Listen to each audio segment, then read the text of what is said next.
E se eu te dissesse que ter mais músculos pode, na verdade, estar bagunçando completamente o resultado do seu teste de hidratação? Pois é, hoje a gente vai mergulhar fundo nessa conexão surpreendente e entender o que isso realmente significa para quem leva o treino a sério. Pensa só. E se aquele teste de hidratação que tanta gente confia estiver, na verdade, te dando uma informação errada? Para quem é uma pessoa ativa, a resposta para essa pergunta pode ser bem surpreendente. Para a gente entender o tamanho do problema, imagina essa cena aqui. De um lado, um atleta super em forma, que se hidrata direitinho, faz um teste de urina e, pá, o resultado diz que está desidratado. Do outro lado, uma pessoa sedentária, que mal bebeu água o dia todo, faz o mesmo teste e recebe o mesmo resultado. Como assim? Como isso pode acontecer?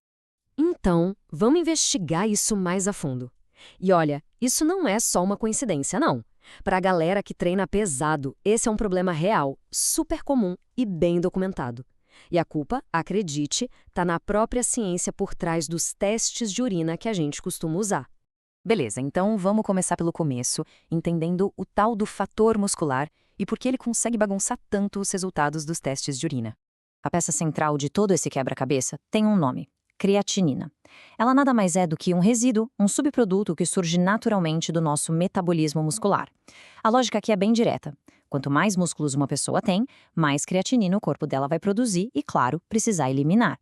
Então, como é que essa confusão toda acontece na prática? É um processo de 4 passos. Primeiro, seus músculos produzem a creatinina. Segundo, os rins fazem o trabalho deles e filtram essa substância para dentro da urina. Terceiro passo, essa creatinina extra deixa a urina mais concentrada.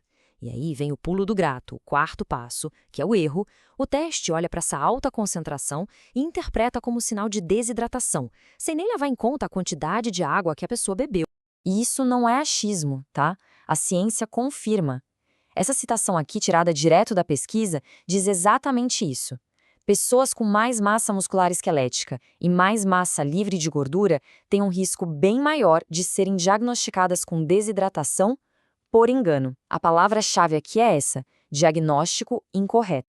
Ok, se o teste de urina é tão falho para essa galera, qual seria a alternativa? Bom, a ciência começou a olhar para um lugar um tanto quanto inesperado: a saliva. A pergunta que os pesquisadores fizeram foi super lógica. Eles pensaram: e se o problema não for o ato de medir, mas o que a gente está medindo? E se existisse um outro fluido corporal que não fosse tão contaminado por esses resíduos dos músculos? E é exatamente aqui que entra a tal da osmolaridade salivar, ou para facilitar a sigla SOSM. Em vez de analisar a urina, esse método mede a concentração de partículas na saliva. E as vantagens são óbvias. É um teste muito mais prático, rápido e, o melhor de tudo, nada invasivo. E isso nos leva à pergunta central dessa investigação toda.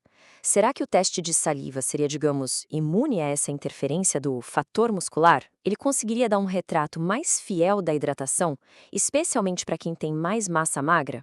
Bom, para ter certeza, os cientistas precisavam colocar essa ideia à prova. Então vamos dar uma olhada em como foi essa investigação na prática. O desenho do estudo foi bem simples e direto ao ponto. Eles recrutaram 72 adultos, homens e mulheres. E para cada um desses participantes, os pesquisadores mediram 2 coisas fundamentais: a massa muscular esquelética e a osmolalidade da saliva. A hipótese inicial, a aposta dos pesquisadores, seguia a lógica do que a gente já sabia sobre a urina.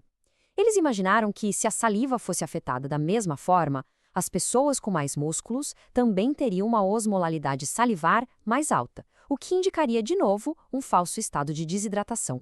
Mas, como a gente bem sabe, a ciência adora nos surpreender. Chegou a hora de ver os resultados dessa investigação. Então vamos lá, a pergunta de $1 milhão, mais uma vez, antes da gente revelar a resposta: a quantidade de músculos de uma pessoa realmente afeta o resultado de um teste de hidratação feito com a saliva? E a resposta curta e grossa foi não. O estudo não encontrou absolutamente nenhuma ligação significativa entre ter mais massa muscular e ter um resultado de desidratação no teste de saliva. E os dados aqui nesse slide comprovam isso. Para quem não é familiar, em estatística, um tal de valor P abaixo de 0,05 geralmente indica uma conexão real. Como dá para ver, os valores aqui são 0,144 e 0,172, bem acima desse limite. Traduzindo do cientifiquês para o bom e velho português. Não tem conexão nenhuma. Tá, mas por que essa diferença toda? Por que a saliva funciona onde a urina falha? A explicação final vai deixar tudo muito mais claro.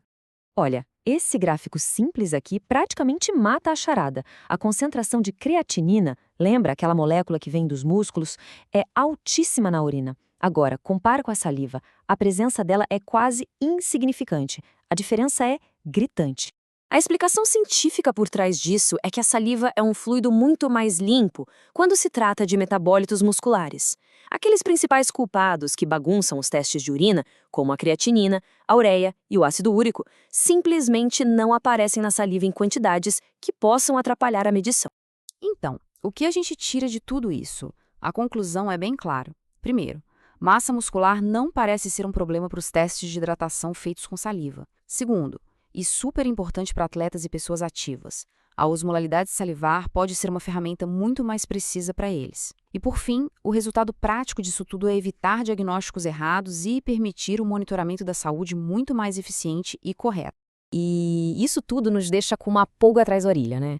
Nessa era de smartwatches, de monitoramento constante da nossa saúde, quantos outros fatos que a gente aceita como verdade absoluta não precisam ser reexaminados para a gente conseguir finalmente entender a história completa do nosso corpo? Fica aí a reflexão.